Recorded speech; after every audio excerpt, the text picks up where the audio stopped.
आकाशवाणी भोपाल से प्रस्तुत हैं प्रादेशिक समाचार।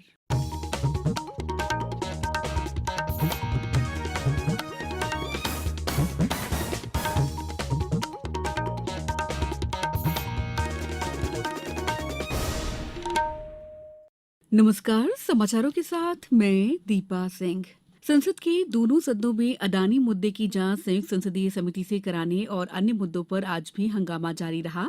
बजट सत्र के दूसरे चरण के 11वें दिन भी दोनों सदनों की कार्यवाही बाधित हुई। लोकसभा और राज्यसभा 2 बजे तक के लिए स्थगित कर दी गई। वित्त वर्ष 2022-23 के दिसंबर महीने में वस्तु और सेवा कर जीएसटी संग्रह में पिछले साल की तुलना में 15% की बढ़ोतरी हुई है। वित्त राज्य मंत्री पंकज चौधरी ने लोकसभा में एक लिखित प्रश्न के जवाब में बताया कि इस वित्त वर्ष में लगातार 11 महीनों तक मासिक जीएसटी राजस्व 1,40,000 करोड़ रुपए से अधिक रहा है।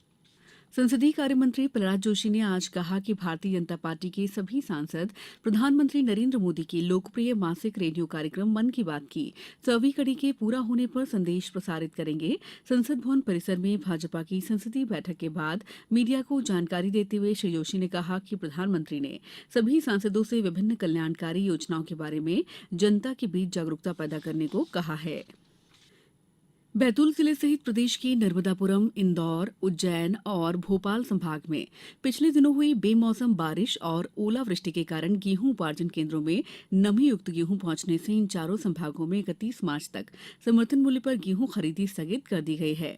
इन संभागों में अब समर्थन मूल्य पर गेहूं की खरीदी 1 अप्रैल से शुरू की जाएगी। तब तक किसानों को गेहूं सुखाकर एफक्यू क्वालिटी में ही लाने के निर्देश दिए गए हैं। इन तारीखों में जिन किसानों ने स्लॉट बुक किए थे उन्हें अब दोबारा स्लॉट बुक करने पड़ेंगे। वहीं जबलपुर में रबी सीजन के तहत गेहूं उपार्जन की तैयारियां अंतिम चरण में है।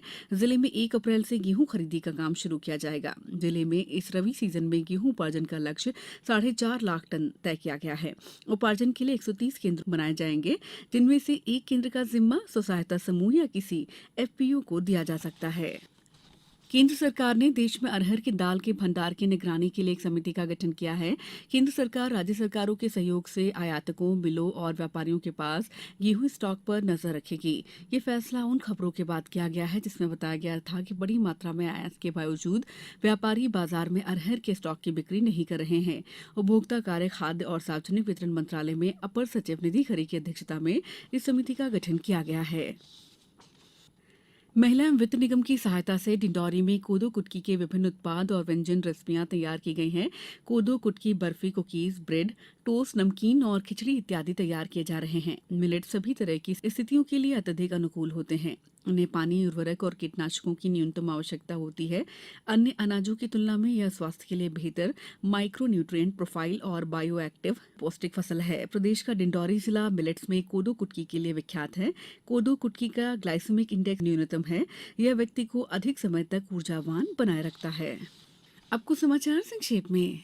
शिवपुरी के माधव नेशनल पार्क के अंदर आने वाले प्रसिद्ध बलारपुर माता मंदिर पर मेले में आज भक्तों की भीड़ रही। सतना जिले में मुख्यमंत्री लाडली बहना योजना के पात्र हितग्राहियों के फॉर्म ऑनलाइन पंजीयन के लिए ग्रामवार, नगरीय विकास वार्डवार कैंप लगाए जाएंगे। आगरमालवा कृषि उपज मंडी 29 मार्च से 3 अप्रैल तक बंद रहेगी। नवागत पुलिस अधीक्षक राकेश सगर द्वारा आज गुना पहुंचकर पुलिस अधीक्षक का कार्यभार ग्रहण किया गया। बैतूल में तेंदुए की खाल रखने वाले एक आरोपी को न्यायालय ने 3 साल की सजा और 10,000 रुपए जुर्माने की सजा सुनाई है। इस बुलेटिन में इतना ही। नमस्कार।